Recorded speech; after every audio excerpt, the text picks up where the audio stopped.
నమస్తే, నేను మీ doctor Mohammed Dawood, astro numerographologist and palmist. ఇప్పుడు ఎక్కడ చూసినా ఒక 1 వీక్ నుంచి చంద్రగ్రహణము అంటున్నారు. గ్రహణం ఆన్ 7th సెప్టెంబర్ 2025న సాయంకాలం అంటే నైట్ 9:57 నుంచి తెల్లవారుజామున 1:30 వరకు ఈ చంద్రగ్రహణం ఉన్నది. ఈ చంద్రగ్రహణం 18 ఇయర్స్ తర్వాత సూర్యభగవానుడు కేతు 18 ఇయర్స్ తర్వాత వచ్చిన చంద్రగ్రహణం.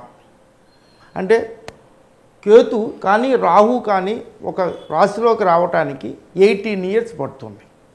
18 ఇయర్స్ క్రితం సూర్యుడు కేతు కలిశారు. నేను ఇంతకుముందు ఒకసారి ప్రోగ్రాం చేశాను, కుజుడు కేతు. అది 36 సంవత్సరాల తర్వాత వాళ్ళిద్దరూ సింహరాశిలో కలిశారు. దీని గురించి చాలామంది అలా అయిపోతుంది, ఆ రాశుల వారికి ఇది అవుతుంది, ఈ రాశుల వారికి విపరీతమైన రాజయోగం పడుతుంది, కొంతమందికి చాలా ఇబ్బందులు పడిపోతున్నాయి అని చాలామంది యూట్యూబుల్లో ప్రోగ్రాం చేస్తారు. ఇది ఒక అలవాటుగా అయిపోయింది. ఎక్కడ సూర్యగ్రహణం వచ్చినా చంద్రగ్రహణం వచ్చినా ఈ యూట్యూబ్ వచ్చిన తర్వాత అందరూ ఇలాగే ఎక్కువగా వస్తుంది. ఇది ముఖ్యంగా రాహుయుక్త చంద్రగ్రహణం. రాహు మూను దుక్ సిద్ధాంతం ప్రకారంగా కొన్ని సిద్ధాంతాల ప్రకారంగా శతభిష నక్షత్రంలో ఉందని, కొంతమంది పూర్వభద్ర నక్షత్రంలో ఉందని. జనరల్గా మనం కంప్యూటర్స్లో వాడే సిద్ధాంతం అంతా దిక్ సిద్ధాంతం. దీని ప్రకారంగా పూర్వభద్ర నక్షత్రంలోనే ఈ చంద్రగ్రహణం ఏర్పడుతుంది. కొన్ని గ్రంథాల్లో పూర్వ సిద్ధాంతం అని అలాంటి సిద్ధాంతాలు కొన్ని ఉన్నాయి. దానికి శతభిష అంటారు కానీ అది ఎక్కువ వాడటం లేదు. దీని ప్రకారం దిక్ సిద్ధాంతమే చాలా వరకు ప్రామాణికంగా ఇప్పుడు వాడబడుతుంది. ఈ సిద్ధాంతం ప్రకారంగా పూర్వభద్ర నక్షత్రంలోనే ఏర్పడుతుంది రాహు చంద్రుడు. ఇది అందువల్ల కుంభరాశిలో ఏర్పడుతుంది. ఈ కుంభరాశిలో ఏర్పడటం వలన కుంభరాశి వాళ్ళకి అలా అయిపోతుంది, ఇలా అయిపోతుంది, తక్కిన రాశుల వాళ్ళకి అలా అవుతుంది అనుకుంటారు. కానీ ఇక్కడ చూడాల్సింది రాహు కుంభరాశిలో 24 డిగ్రీస్లో ఉండాలి. అలాగే గురువు మిథున రాశిలో కూడా 24 డిగ్రీస్లో ఉండాలి. ఎప్పుడైతే గురు దృష్టి పడుతుందో అలాంటి అప్పుడు దాని యొక్క గ్రావిటీ, నెగిటివ్ యొక్క గ్రావిటీ తగ్గుతుంది. అందువల్ల ఇది అంత ఎక్కువ నెగిటివ్ చేయదండి. ఎవరో చెప్పినట్టుగా ఎక్కువ నెగిటివ్. ఎందుకంటే జూపిటరు 24 డిగ్రీస్లో, రాహు 24 డిగ్రీస్లోనే ఉండారు. కరెక్ట్గా అలైన్మెంట్ అవ్వటం వలన గురువు యొక్క ఎప్పుడైతే దృష్టి పడుతుందో దాని గ్రావిటీ, నెగిటివ్ గ్రావిటీ తగ్గుతుంది. దీనివల్ల ఒక రకంగా ఫైనాన్షియల్ స్టేటస్ ఇదవుతుంది. ఈ సూర్యగ్రహణం తర్వాత ఇప్పుడు చాలామంది ట్రంప్ ఈ సుంకాలు వేయటం వల్ల ఒక 10-15 రోజుల నుంచి అదే ఉంది, చాలా రోజుల నుంచి షేర్ మార్కెట్ పడుతుంది. మొన్న ఈ మధ్యన 13వ తారీఖు నుంచో ఎప్పటి నుంచో ఈ ట్రంప్ వీటి మీద ఒక 25% ముందు వేశాడు. అప్పుడు షేర్ మార్కెట్ పడింది. తర్వాత 25% మొన్న ఈ మధ్యన వేశారు. వేసిన తర్వాత చాలా షేర్ మార్కెట్, ముఖ్యంగా మెడిసిన్స్, జూటు, ఇలా కొన్నింటి మీద 25% ఎక్స్ట్రా వేయటం వల్ల 50% వేయటం వల్ల చాలా షేర్ మార్కెట్ పడింది. మొన్న లాస్ట్ వీక్లోనే ఒక 11 లక్షల కోట్ల రూపాయలు షేర్ మార్కెట్లో పడింది. అది ఇంతకుముందు నేను చెప్పాను, శాటర్న్ రెట్రోగ్రేడ్లో ఉండటం వల్ల అప్ టు నవంబర్ 28 వరకు కొంచెం ఇబ్బందిగా ఉంటుంది అని చెప్పాను. అప్పుడు వరకు కొంచెం జాగ్రత్తగానే ఉండాలి. ఇప్పుడు ఈ సూర్యగ్రహణం వల్ల చాలా అవుతుందనేది, నెగిటివ్గా జరుగుతుందనేది అనుకోవద్దండి.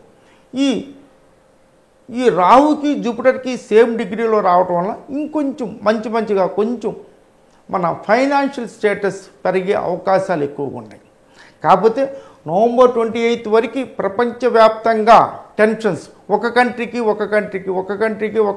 North Korea and south Korea, like అన్ని కంట్రీస్లోనూ కొంచెం ఇబ్బందులు ఉంటాయి. ఇప్పుడు ఇది జూపిటర్కు రాహు ఎక్స్పాన్షన్ చేస్తాడు. అందువల్ల మన మోడీ గారు చైనా పర్యటన చేయటం, ఇక నుంచి ఇవాళ మండే, వాళ్ళ డేటు 1 సెప్టెంబర్. ఇవాళ కొంచెం షేర్ మార్కెట్ పెరగటం ఇవన్నీ కూడా రేపు 7th నుంచి పెరుగుతాయి. అప్పుడు 27th సెప్టెంబర్ వరకు కొంచెం పెరుగుతూనే ఉంటుంది. 27th సెప్టెంబర్ నుంచి షేర్ మార్కెట్ పెరిగే అవకాశాలు ఎక్కువగా ఉన్నాయి. ఎవరో చెప్పినట్టుగా ఏదో భయపడాల్సిన అవసరం లేదు. ఆ రాశి వారికి అలా ఉంటుంది, ఈ రాశి వారికి విపరీతమైన రాజయోగం పడుతుంది లేదండి. వాళ్ళ యొక్క జాతకాన్ని బట్టి వాళ్ళ యొక్క లగ్నం, ఏ లగ్నంలో పుట్టారు అందరూ రాశిని ప్రకారమే చెప్తారండి.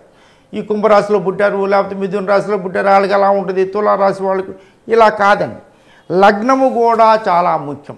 ఈ లగ్నము తర్వాత తక్కిన ప్లానెటరీ పొజిషన్. సపోజ్ 1965లో పుట్టారనుకోండి, జూపిటర్ ఇక్కడ ఉన్నాయనుకోండి, వాళ్ళకి ఫైనాన్షియల్ బాగా ఉంటుంది.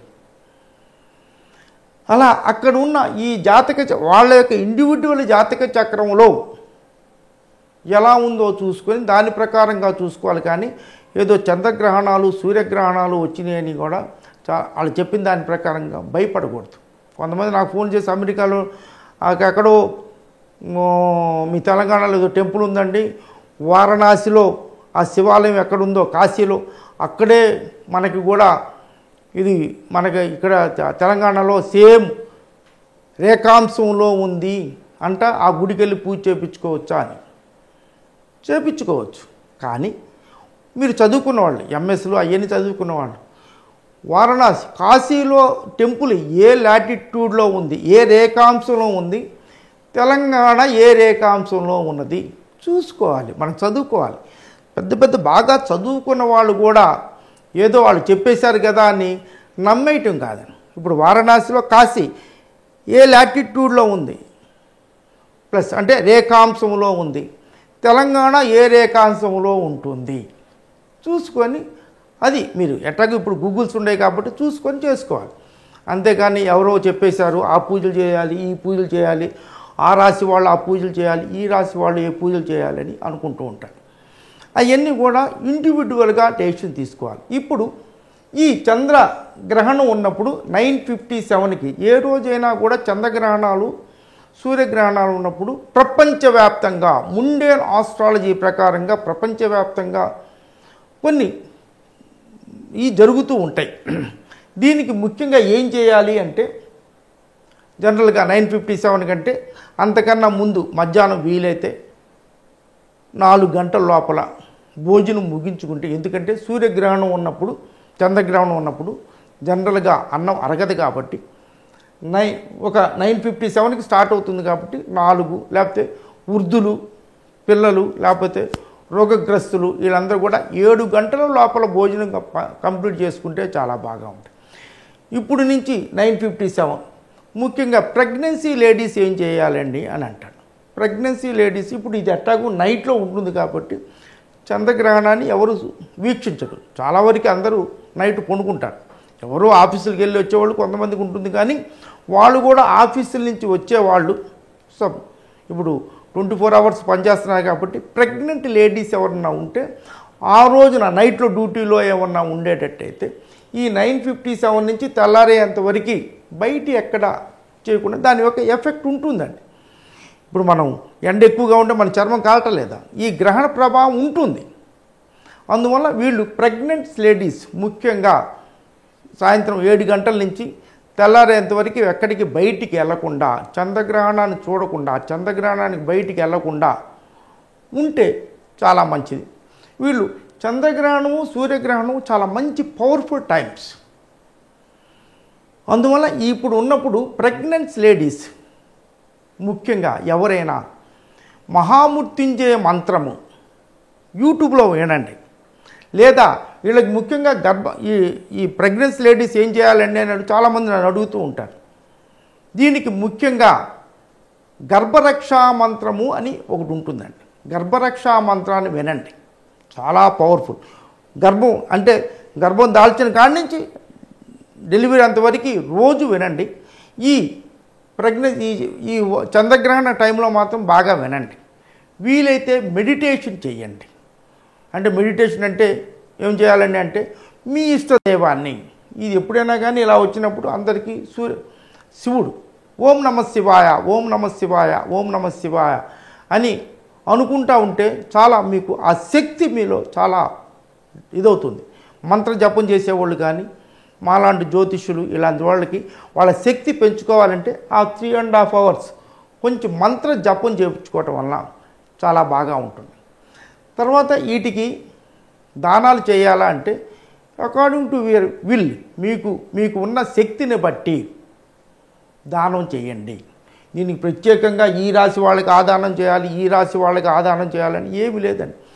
ఎవరైనా ఇప్పుడు ఆ రోజు కుదరకపోతే తెల్లారి ఒక వారం రోజుల్లో ఏమన్నా భేదవాళ్ళకి, ఎందుకంటే రాహు అంటే కడు భేదవాళ్ళు, కేతు అంటే సాధువులు ఇలా ఉంటారు సార్ అండి, స్పిరిచువల్గా ఉండి సాధువులు ఇలా చెట్ల మట్టి తిరుగుతూ ఉంటారు. రాహు అంటే భేదవాళ్ళు. వీళ్ళెవరికైనా భేదవాళ్ళకి, నీడీ పీపుల్కి మీరు ఫుడ్ ఇవ్వండి, చాలా చాలా మంచిది. ముఖ్యంగా నా అబ్జర్వేషన్ ఏంటంటే ఇప్పుడు ప్రెగ్నెన్సీ లేడీస్ చాలామంది ఉంటారండి. మీకు ప్రెగ్నెన్సీ లేడీస్ ఎక్కడ దొరుకుతారంటే ప్రతి ఊళ్ళోనూ ఐసీడిఎస్ ప్రాజెక్ట్స్ ఉంటాయి. ఐసీడిఎస్ ప్రాజెక్ట్లో ప్రెగ్నెంట్ లేడీస్ వచ్చి భోజనం చేసిపోతూ ఉంటారు. వాళ్ళకి government Indian government ICDS projects వల్ల ఈ ప్రెగ్నెన్సీ లేడీస్కి మంచి ఫుడ్ ఇస్తున్నారు. మంచి ఫుడ్ ఇవ్వటం వలన మంచి ఆరోగ్యవంతమైన పిల్లలు పుడతారు. రేపు దేశ భవిష్యత్తుకి వాళ్ళే ఎసెట్. అలాంటి మీ దగ్గరలో ఉన్న అంగన్వాడీల్లో చాలా భేదవాళ్ళు ఉంటారు. వాళ్ళకి ఫ్రూట్స్ ఇవ్వండి, స్వీట్ ఇవ్వండి, లేకపోతే వాళ్ళకి ఏమైనా ఏం కావాలో చూసి వాళ్ళకి ఈ ప్రెగ్నెన్సీ లేడీస్కి కొంచెం ఫుడ్ కానీ, లేకపోతే వాళ్ళ అవసరాలు ఏవో ఉంటాయి, మందులు కానీ, లేకపోతే టానికులు కొనుక్కోలేరు, ఇలాంటివన్నీ ఏమన్నా కానీ వాళ్ళకి కావాల్సిన మందులు కానీ, ముఖ్యంగా ఫుడ్, స్వీట్స్, ఫ్రూట్స్ ఇవ్వండి. ఈ దానం ఈజ్ మోస్ట్ ఇంపార్టెంట్. ఎవరైనా వాళ్ళ ఇన్కంలో 2 to 10% దానం చేయగలిగితే, ముఖ్యంగా 2% అన్నా దానం చేయగలిగితే ఈ గ్రహణాలు ఏమి చేయలేవు, ఇంకా ఏమి చేయలేవు. దానం ఈజ్ వెరీ వెరీ పవర్ఫుల్. అందువల్ల ఈ టైం రేపు చంద్రగ్రహణము 7th ఏదేదో జరిగిపోతుందని ఏమీ అనుకోవద్దండి. ముఖ్యంగా ప్రెగ్నెన్సీ లేడీస్ కొంచెం జాగ్రత్తగా ఉండండి, బయటికి ఎక్స్పోజ్ కాకుండా ఉండండి. వీలైతే ప్రెగ్నెన్సీ మ్యూజిక్ అని దొరుకుతుంది యూట్యూబ్లో, మీరు కొట్టండి ప్రెగ్నెన్సీ మ్యూజిక్. ప్రెగ్నెన్సీ వచ్చిన కాడి నుంచి డెలివరీ అంతవరకు వినొచ్చు. గర్భరక్ష మంత్రం, అది ప్రెగ్నెన్సీ వచ్చిన కాడి నుంచి డెలివరీ వరకు. తర్వాత మహామృత్యుంజయ మంత్రము, ఈ వింటూ ఉండండి. అందరూ కూడా వీలైతే 9:57కి జనరల్గా అందరూ మన ఆంధ్రదేశంలో 9 o'clock ఆ ప్రాంతంలో స్నానం చేయటం అలవాటు. ఈ స్నానం చేయండి. తర్వాత 1:30కి కూడా స్నానం చేయాలి. చేయగలిగితే చేయండి, చేయలేని వాళ్ళు ఇది లేదు. 9:57 మార్నింగ్ అంటే నైట్ అందరూ కూడా ఆఫీస్ నుంచి వచ్చినాక మనం స్నానం చేయడం అలవాటే, రోజు చేస్తూ వీలైతే తల స్నానం చేయండి. వీలైన వాళ్ళు 1:30కి కూడా అంటే మార్నింగ్ 1:30కి కూడా వీలైతే విడుపు స్నానం కూడా చేయండి. ముఖ్యంగా ఈ అవర్స్లో ఈజ్ ఎ గోల్డెన్ టైం. ఈ అవర్స్లో ఎవరైనా తన మంత్రాన్ని కానీ, మంత్రం లేకపోతే ఓన్లీ ఓం నమ శివాయ, ఓం నమో నారాయణ ఈ మంత్రం చదువుకోండి. లేడీస్ కూడా బాగా వినండి, ఎక్స్పోజ్ కాకుండా ఉంటే చాలా బాగుంటుంది. ఈ రాసులకి ఆ రాశికి ఈ రాశికి బాగుంటుంది అన్నది ట్రాష్. మీ జాతకాన్ని బట్టి మీకు బాగుందా లేదా అన్నది చూసుకోవాలి. దాని ప్రకారంగా మీరు మీ ఇష్టదేవాన్ని కొలుచుకొని భేదవాళ్ళకి, రాహు అంటే మరీ వాళ్ళకి ఈ సాధువులు ఇలాంటి వాళ్ళకి దానం చేయండి. ముఖ్యంగా నా ఉద్దేశం ప్రకారంగా ప్రెగ్నెన్సీ లేడీస్కి, పూర్ ప్రెగ్నెన్సీ లేడీస్కి ఫ్రూట్స్, స్వీట్స్, మందులు ఇస్తే వాళ్ళ బిడ్డ చాలా మంచి ఆరోగ్యవంతంగా ఉంటాడు. ఆరోగ్యవంతంగా వచ్చిన బిడ్డ నెక్స్ట్ జనరేషన్ చాలా ఆరోగ్యవంతంగా ఉంటుంది. ఇది అందరికీ చెప్పండి. ప్రెగ్నెన్సీ మ్యూజిక్, గర్భరక్ష మంత్రం తెలియని వాళ్ళందరికీ చెప్పండి. ఈ ప్రోగ్రాం మీకు నచ్చితే మీ ఫ్రెండ్స్, రిలేటివ్స్, మీ దగ్గర మీకు తెలిసిన ప్రెగ్నెన్సీ లేడీస్ ఎవరికన్నా పంపించండి. ఎవరు ఈ చంద్రగ్రహణం వల్ల భయపడాల్సిన అవసరం లేదు, అంతా బాగుంటుంది. God bless you all. వీలైతే నేను ఒక ప్రేయర్ చెప్తాను, ఆ టైంలో ఈ ప్రేయర్, ఈ మేనిఫెస్టేషన్ చేసుకోండి. ఇష్టమైతేనే thank you God, I love you God, I'm sorry God, please forgive me God, please bless me God with good health, wealth, good family life and excellent progress in my profession అని ఎంతసేపు అనుకోగలిగితే అంతసేపు అనుకోండి.